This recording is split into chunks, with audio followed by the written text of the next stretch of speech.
7 amal jariyah yang terus mengalir pahalanya. Pertama, mengajarkan ilmu. Menuntut ilmu dalam Islam memang diwajibkan, karena dengan mempunyai bekal ilmu yang bermanfaat, Anda akan bisa mewariskannya dan membagikannya, sehingga bisa digunakan sebagai amalan yang tidak akan terputus jika masih digunakan secara terus-menerus.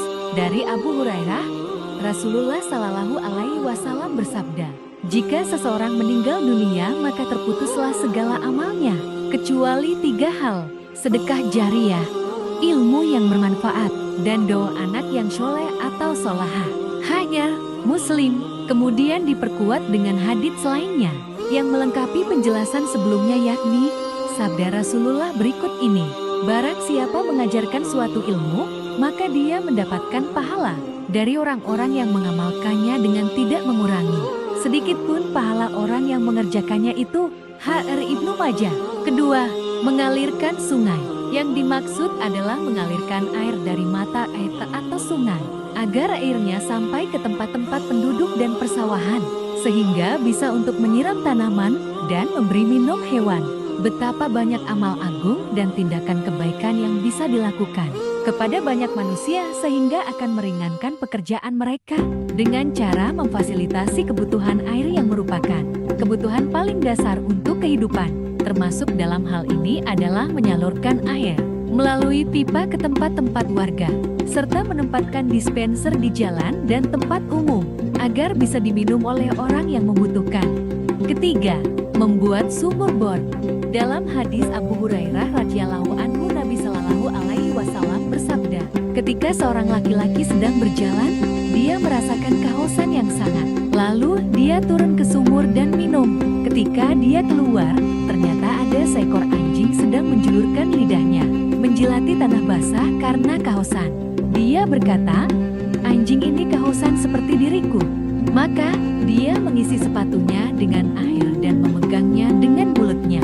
Kemudian dia naik dan memberi minum anjing itu. Allah berterima kasih kepadanya dan mengampuninya. Para sahabat bertanya, ya Rasulullah, apakah kita bisa meraih pahala dari binatang?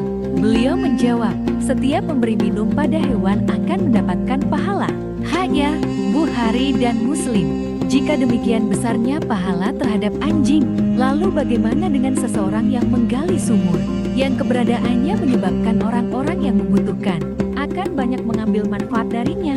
Keempat, menanam pohon. Dalam agama ini, umat Islam dianjurkan mencintai dan merawat bumi dengan cara melakukan penanaman pohon atau tumbuh-tumbuhan.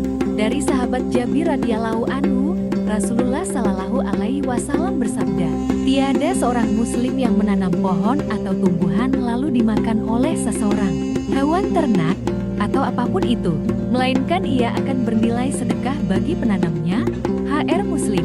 Dari sahabat Abu Ayyub Al-Ansari radhiyallahu anhu, dari Rasulullah Shallallahu Alaihi Wasallam, ia bersabda, tiada seorang yang menanam pohon, melainkan Allah akan mencatat pahala baginya sekadar buah yang dihasilkan oleh pohon tersebut. Hr. Ahmad. Kelima, membangun masjid sebagai tempat ibadah umat muslim. Masjid adalah tempat yang suci, tempat di mana banyak menyebut nama Allah, sehingga tidak sedikit orang yang berkeinginan untuk membangun masjid, bukan tanpa alasan. Karena orang yang membangun masjid akan mendapat banyak ganjaran. Di antara ganjarannya adalah akan mendapatkan pahala yang akan terus mengalir, pahala amalan dan kebaikan yang bakal menghampiri seorang mukmin sepeninggalnya. Beliau menyebutkan di antaranya, yakni mushaf yang ia tinggalkan, masjid yang ia bangun, rumah untuk orang yang dalam perjalanan yang ia bangun, sungai yang ia alirkan, atau sedekah yang ia keluarkan dari hartanya dikala sehat dan hidupnya, maka ia akan bakal menghampirinya sepeninggalnya. Sunan Ibn Majah. Barang siapa membangun masjid karena Allah, meski seukuran lubang tempat burung kata bertelur, maka Allah membangun untuknya rumah di surga. Hr. Rahmat dan Ibnu Abi Syaibah. Kelima, membagikan mushaf Al-Quran. Menyedekahkan Al-Quran sama istimewanya dengan menyerahkan tanah atau bangunan utuh. Sebab, substansi dari wakaf apapun jenis harta bendanya yakni diambil manfaatnya secara maksimal oleh orang banyak. Dengan sedekah Al-Quran, pahala akan terus mengalir selama Quran yang diwakafkan itu dibaca. Tiap huruf yang dibaca, tiap ayat yang dibaca, tiap surat yang kita baca, akan menjadi pahala yang terus-menerus mengalir ketika kita sedekah Al-Quran. Salah satu amal kebaikan yang pahalanya terus terbawa kepada si mayit sampai ke alam kuburnya adalah sedekah dan mewakafkan mushaf Al-Quran. Hanya Bukhari. Ketujuh, anak syoleh. Salah satu tujuan orang menikah adalah untuk mendapatkan keturunan. Suatu bentuk tanggung jawab orang tua ketika memutuskan untuk memiliki anak, yaitu mengasuh dan mendidiknya dengan baik, sehingga anak tersebut tumbuh dan berkembang menjadi anak yang syalih. Berikut adalah manfaat memiliki anak yang syalih dan syalihah dalam hadis Nabi Shallallahu Alaihi Wasallam. Dari Abu Hurairah radhiyallahu anhu, bahwa Rasulullah Shallallahu Alaihi Wasallam bersabda, jika orang itu meninggal dunia, maka amalnya akan terputus darinya kecuali 3 hal: sedekah jariyah, ilmu yang bermanfaat, dan anak saleh yang mendoakan kepadanya. Hari R. Muslim. Pada hadis tersebut Rasulullah Shallallahu Alaihi Wasallam menyebutkan bukan sekedar anak, namun anak yang syalih.